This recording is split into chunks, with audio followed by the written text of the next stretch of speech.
live. I think we're live, and let's see. Welcome back, everybody. Taxation is theft. James Weeks, Hey, that's welcome. me. How's it going? Yeah, relatively okay. So I heard you got a little bit of a cold, and you're drinking some good stuff. So I got my little cerveza over here. It's my last Yeah. one. You're better stocked than I am. Yeah, I got a little bit of a cold. I do the NyQuil. The good stuff.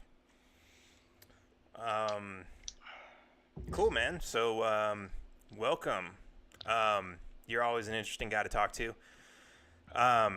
Where do we start? Where do we begin?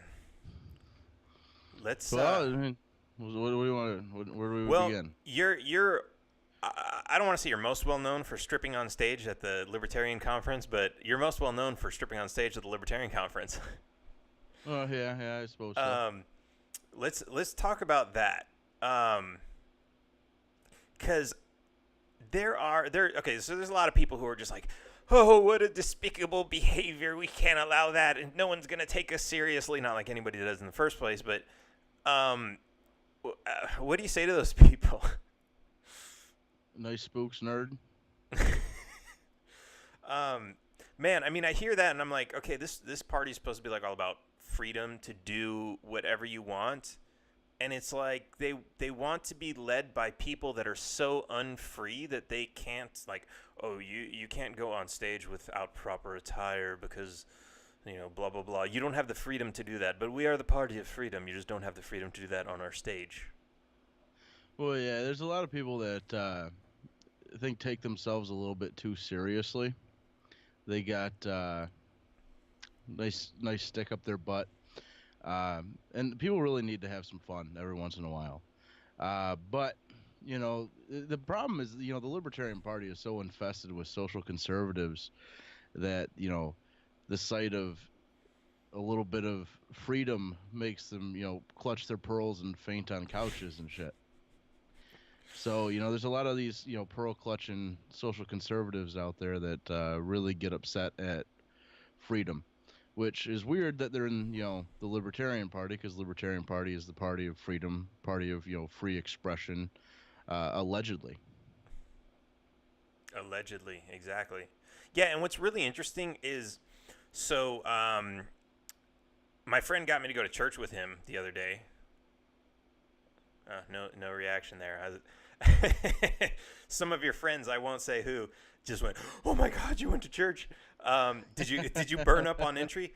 But so of course I don't usually go, but I went, and it was really interesting to see. And one thing in particular that I took away from it was, even if you censor out all the references to any type of deity, it was really interesting to see that, like, okay, so these people were there for a prayer ceremony, a spiritual thing, but they were really like they were there for two reasons. One, to be inspired and motivated outside of church. So basically, to like a lot of the sermon went on about, how to live your life, how to be good to people around you, how to be thankful and appreciative, because this was in November. But then they also had like this is one of those churches where they had like the band and a lot of music and everything. And it was really interesting to see, because that really like got the crowd motivated, and they were there, they were happy, they were excited to be a part of that thing. And I think what you did was kind of that in the form of the Libertarian conventions, because it's a business meeting. Everyone's there and they're all grumpy, they're arguing over crap. And like, we need a little bit of fun arguing to over break where it up. to put commas. Yeah, exactly. Oh man. If I had Man, we got to put a comma here. if I had a nickel for every comma. Nickel over every argument over proper placement of a comma, or whether we say individuals or adults, or whether we say, all these just arguments and arguments and arguments about petty bullshit that doesn't really matter in the grand scheme of things. Yeah, and it seems like that always seems to be like, some guy who's like, oh, well, I'm smarter, so I know how that's going to be misinterpreted in the future, and we can't allow that to pass as is. We can't allow it to pass as is if it doesn't say, If you don't use the Oxford comma, people are going to think you're talking about something entirely different. Children are gonna die. Children are going to die if you don't put a comma in the right place. Or if you use the Oxford comma, the whole world's going to end. We'll never win in elections if you don't use the Oxford comma. All Yeah. kinds of debates like No this. one's gonna take us seriously.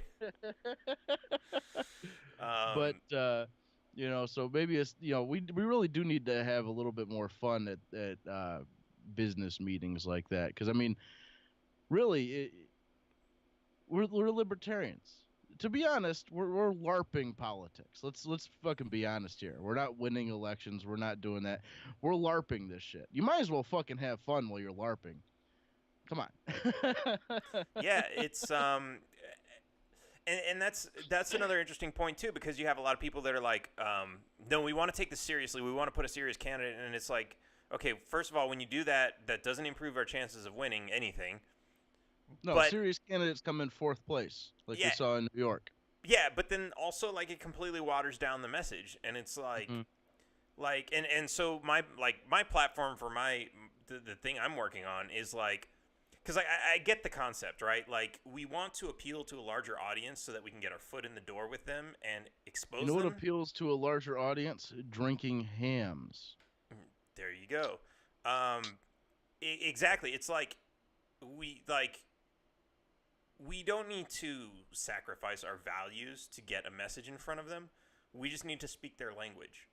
But yeah, like you said, there was a TEDx talk about pasta sauce, and it's like, this company spent like 10 years and millions of dollars trying to figure out and do all this research. What's the absolute best pasta sauce that we can make?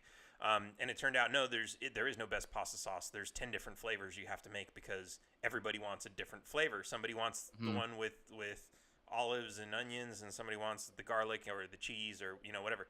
And that's really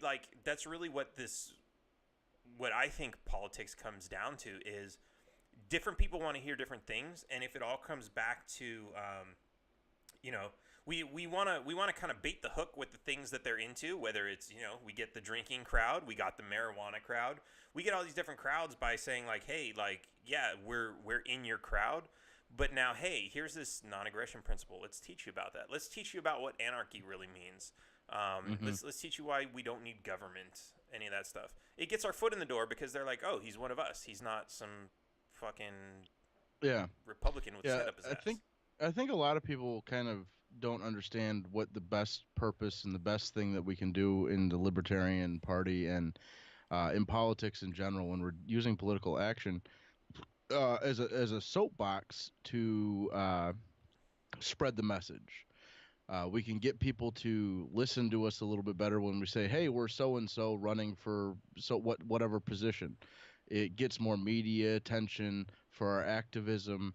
It gets more attention from the general public because it, elevates us up and puts a soapbox under us because people pay attention to politics during election season. So it gives us that opportunity to spread the message to people that wouldn't normally just listen to us if we're just ranting and raving in the streets about fuck the government.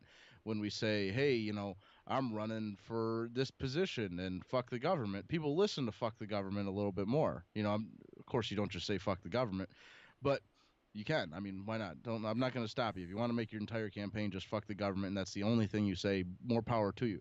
But, it gives people a greater chance to hear what you're having to say, and it allows your message to be broadcast to way more people when you're able to get media attention and international media attention for libertarian races. And we've seen so many great examples of this, like with Brian Ellison with the Arm the Homeless thing. We saw with Sandra Salas. Salas. I don't know how to pronounce it. Salas or Salas? I said Salas. Salas. Sandra Salas with her, posted nudes on Twitter while running for Congress was able to get international media attention. Stuff like that. You're able to get media attention. It elevates your position, and you're able to spread the message much farther than you would otherwise. Because when you're spreading a libertarian message, it's hard. People don't really want to listen to that shit. People don't want to listen to the problems with government. People want to hear about, whatever the next, whatever, media story is on there. They don't want to hear about politics. That's actually like, really relevant to the whole, as much as we talk about, everybody's so asleep, nobody knows who their candidates are, what they're voting on. It's really exactly because of that. They can turn on CNN and learn about economics and all this other, foreign policy and all this other crap that's going on. But the reality is they don't care. They're like, it puts them to sleep. And so if you talk about something that relates to them more directly, then that's how you get their attention. And then you can throw in some other things about about foreign policy and economics, but if that's all you talk about, no one's going to listen to you because nobody cares. And if you're not getting on CNN, if they're not talking about your campaign on CNN, if they're not talking about your campaign on the media, if they're not, if your shit is not out there, people aren't even going to see you. And that's a big problem. Like for example, when Gary Johnson ran for president in not this last time, but the time before that. No. Yeah, this last time. 2016. No, yeah. 2016. I heard stories of people going, oh, that was that Gary Johnson? Because they didn't even fucking know. Because he wasn't getting really good media attention. Oh, yeah. I talk to people all the time. Know. And they're, I talk to people all the time about, they're like, oh, yeah, I hate Trump, but I hate Hillary. And, to this day, which is now like, 2 years after the election, well, did you know that there was a third person on the ballot? There was? What? Like, yeah.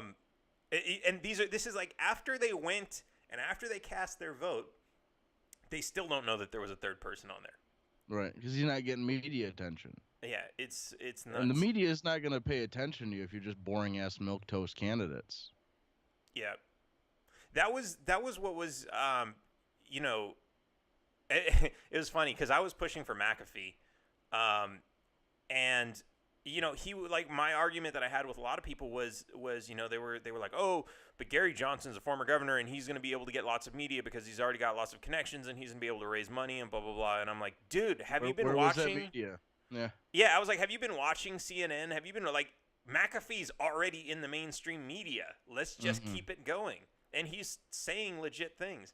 And I remember one guy, he's like, yeah, well, he keeps brushing his nose like he's been doing cocaine because of his drug history. And so I'm like, well, that's okay, maybe, but he doesn't seem like he's all coked up. But yes, so he should have done coke right on live TV. But here's the other thing: so much headlines. I started so after months later, would have busted out some fat rails right on the fucking debate stage at the convention. That would have been awesome. But I kind of I was like, whatever, defending it because I know he did something, right? But then so I looked at some of the footage later on. He wasn't even brushing his nose. He plays with his mustache, he goes like this, he's not even touching his nose. I do that with my beard.